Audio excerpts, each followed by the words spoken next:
welcome back to my channel. If you're already a subscriber, you already know that my name is Whisker N. If you haven't, you know.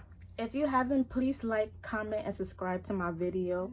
Now let's get to the video. So my video today is about how to book flights like a bro without breaking the bank. I'm making this video because people often tell me how do I travel often, and I think my tips and tricks will help people out. When should you book it?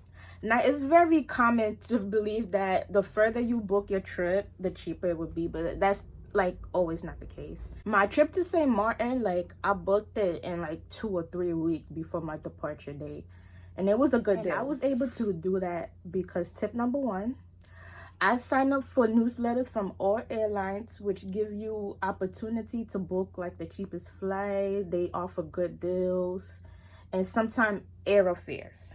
And it's deals that you would not come across as well. And it's a great way to earn miles and also points with these airlines. So, every trip you take, it might be a little cheaper just because you earning miles and you earning points, and that's a good deal. And a newsletter is a great way to learn these new deals from these airlines, okay?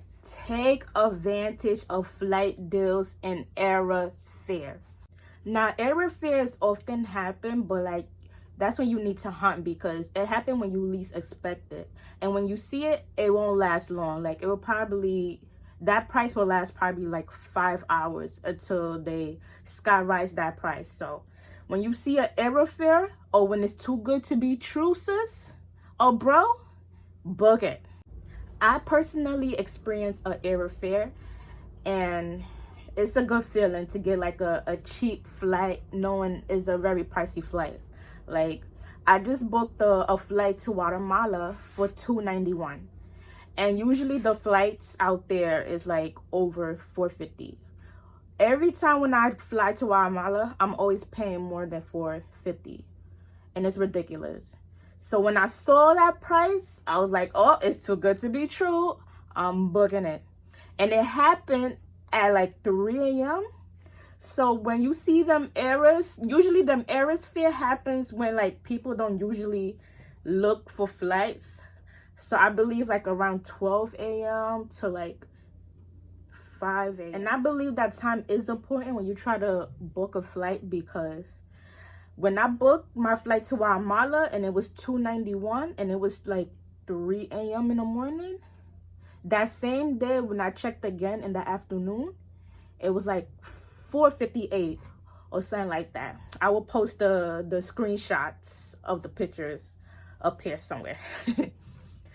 It would just double the amount, and I'm like, wow, the time makes a difference. And airfares is usually mistakes airlines made, but 100 times they will honor the price that you book it.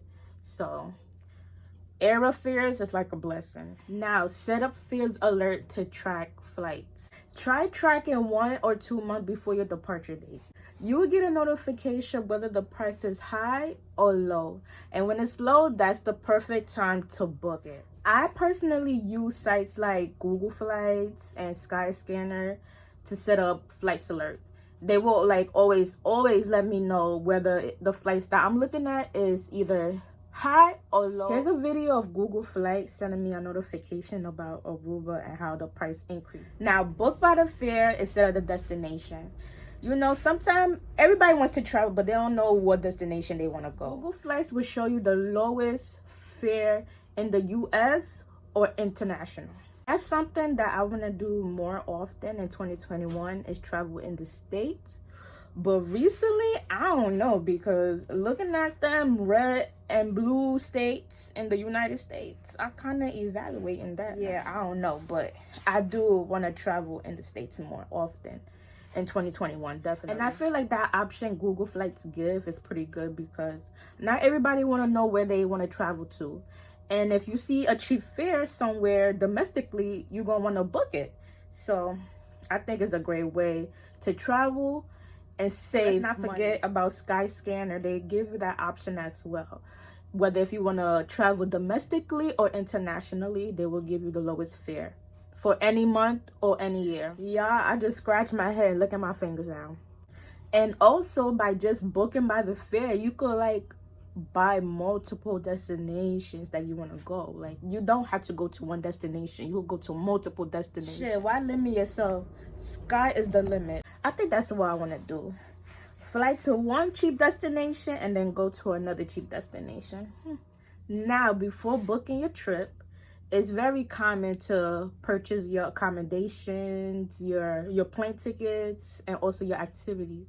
However, try not to overbook yourself because you will be exhausted. Give yourself some room time, or give yourself a few hours to yourself. Try to go to the local bars, get to know locals, go to the streets and try some food. Now, who don't want to try some food? Listen, I love to eat and I'm always willing to try street food. Try to fly on days that is not very much popular. That's the way you would save some chabang. And you don't want to fly before the weekends as well. I personally tend to book my flights on Mondays, Saturdays, and Wednesdays. You don't want to book it before the weekends because that's when the price goes up. Most people tend to fly on Thursdays, Fridays, and Sundays. People don't want to interrupt their weekend by flying out on a Saturday, so it's very common that people will fly out on a Friday or on a Thursday or on a Thursday. These airlines will try to fill up the unpopular seats, and that's when you will see the deals coming in. So take advantage of that. My next trip, I'm flying out on a Saturday and I had a great deal. So days do really matter. Now, this is the end of my video and thank you again for tuning in, guys. If you haven't, please like, comment, and subscribe this video. Thank you. Have a nice day, guys.